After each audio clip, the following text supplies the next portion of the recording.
Rumor has it that a ghost will haunt the place it died if a tragedy occurred, like a murder, or they have some mission that they want to fulfill. Marlborough Hotel in Winnipeg has many ghosts. It's very tragic, like this story that I'm about to tell you. Staff and guests often see a young woman floating through the 5th floor corridors and guest rooms. She will also warn any young woman who is traveling alone and if danger is lurking nearby. On November 18th, 1914, the luxurious Olympia Hotel opened in Winnipeg, Manitoba. The name was changed to the Marlborough Hotel in 1923. Albert Westgate was 17 years old. He arrived in Winnipeg in 1917. World War I had already been going on for 3 years. Shortly after his arrival, Albert enlisted in the army. He was wounded in combat and he returned to Winnipeg. There he met and married a young lady, but the marriage soon turned sour. So Albert started looking for a new relationship, and he met Lottie Adams. She was also married, but they became good friends. Albert wanted Lottie to run away with him, but she refused. There was no way she was going to leave her husband and nice home for Albert, who had no job. She was only looking for a fling. This enraged Albert.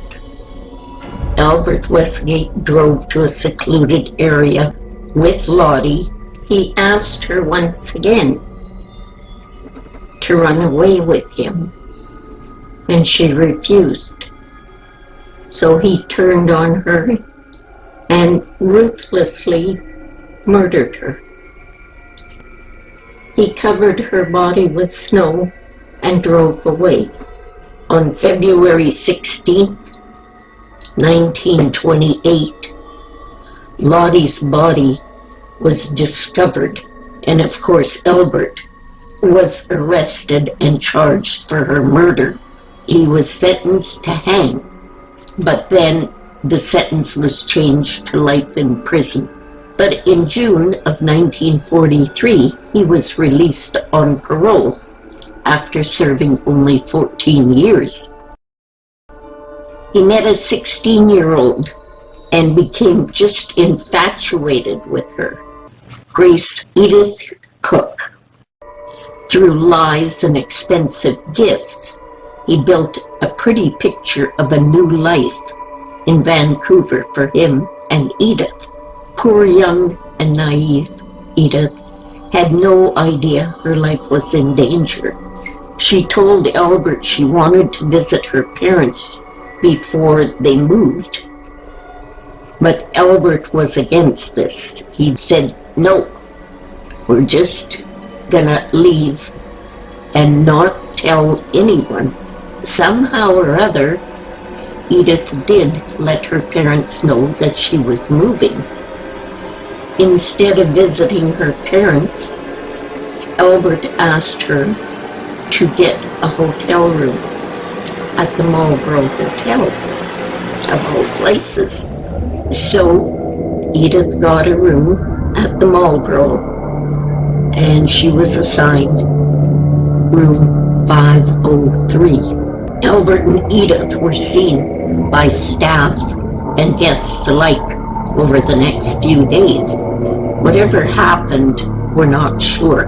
Something turned Albert against Edith.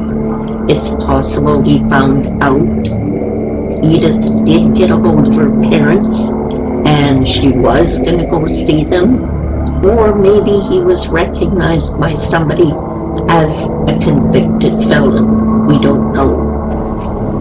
We know that Albert was running out of time. There was no way that he could move to Vancouver with Edith.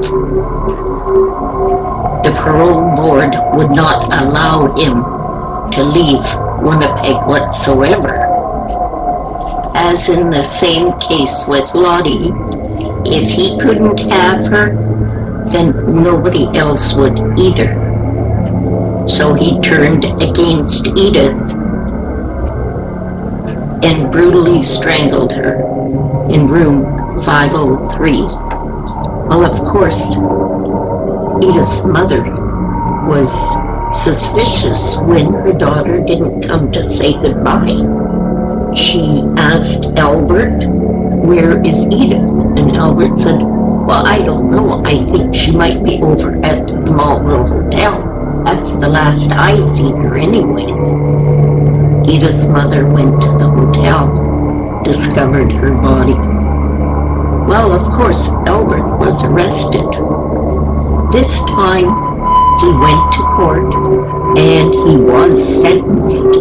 He was found guilty and he was executed on July 24th, 1944.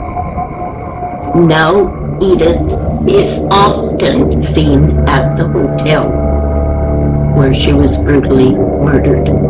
Sometimes she's seen floating through the corridors on the 5th floor, but she's destined to warn other young travelers if there is any danger lurking nearby.